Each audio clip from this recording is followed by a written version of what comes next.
Hey hello and welcome back future doctors. तो कैसे हो दोस्तों आप लोग यार? होप सो बढ़िया होंगे यार, और बढ़िया से प्रैक्टिस कर रहे होंगे। ओके, अब आपको समझ आ गया होगा कि किस तरीके से आपने क्वेश्चंस को सॉल्व करना है, किस तरीके से अप्रोच करना है न्यूमेरिकल प्रॉब्लम को सॉल्व करने का। ओके, सो क्वेश्चंस के साथ एक बढ़िया जो एक फ्रेंडशिप होती है ना, एक बॉन्डिंग होती है, वो बनानी बहुत जरूरी होती है।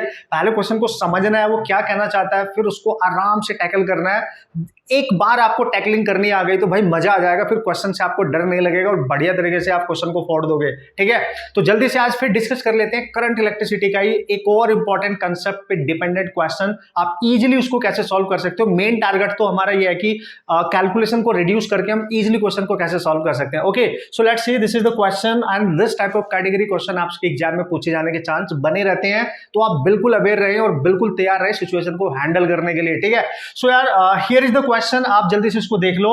आपसे क्वेश्चन में पूछा जाएगा कि this is the network and we have to calculate the resistance equivalent between point A and B.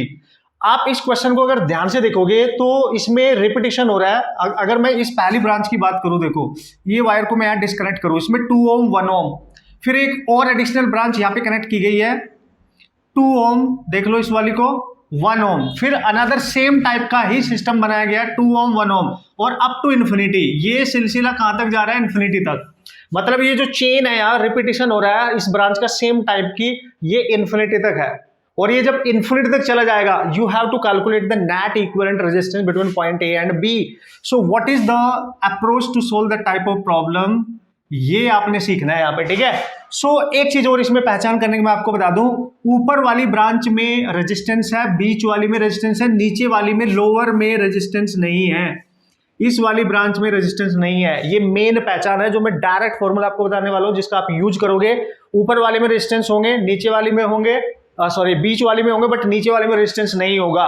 तो आपको एक्चुअल प्रोसेस के थ्रू, यानी लेंथी प्रोसेस के थ्रू इसको सॉल्व करने की जरूरत नहीं है, वरना बहुत टाइम लगने वाला है। वो उसके थ्रू भी हम कर लेंगे, है ना। वो जो लेंथी प्रोसेस होता है आपको रिड्यूस करना पड़ेगा इसको। ओके, बट आप इस टाइप की सिचुएशन को देख लो, डायरेक्ट क्या करके आना है, इन दोनों के बीच में जो नेट रेजिस्टेंस होगा, हमेशा याद रखना क्या करना है, जो अपर ब्रांच है उसका रेजिस्टेंस जो भी होगा यार, जैसे मैंने 2 लिया है, ठीक है, वो कुछ भी दे सकता है, इसको हमेशा R1 मानना है, और जो बीच वाला रेजिस्टेंस होगा इसको हमेशा R2 मानना है। मतलब यही इस तरीके का पैटर्न फॉलो करना है, R1 R2, देखो सेम ही तो है, 2 2, ये R1 R2 R1 R2, और ये पैटर्न रिपीट होता जाएगा। नीचे वाले में रेजिस्टेंस नहीं होना चाहिए, तब ये फॉर्मूला आप यूज कर सकते हो, R1 plus under root R1 square plus 4 R1 R2 whole divided by 2. This is the expression, the final expression. You can use this expression to crack this type of problem without making calculation actually. Okay, हमने कुछ भी नहीं करना है, जिसको R1 मानना है उसको यहाँ पुट करना है, R2 मानना है उसको पुट करना है, डायरेक्ट आपका आंसर आ जाएगा। पुट करके देखो, R1 कितना है दोस्तों, that is 2 plus under root of 2 का square plus 4 into 2 into this is 1 and divide में दिस इज 2। ओके, तो आप देख सकते हो that is 4 into 2 that is 8 and this is what, this is 4 8 4 that is 12। okay, तो यार जब इसको आप सॉल्व करोगे तो फिर आप देख सकते हो, डायरेक्ट आपको नजर आ रहा होगा कैलकुलेशन होते हुए, R A B equal to 2 plus under root में 12 और डिवाइड में 2। 12 को आप क्या लिख सकते हो, 3 रूट 2 या 2 रूट 3, 4 इंटू 3 यानी 2 रूट 3। ओके, तो उसको लिख सकते हो 2 प्लस 2 रूट 3 बाई 2।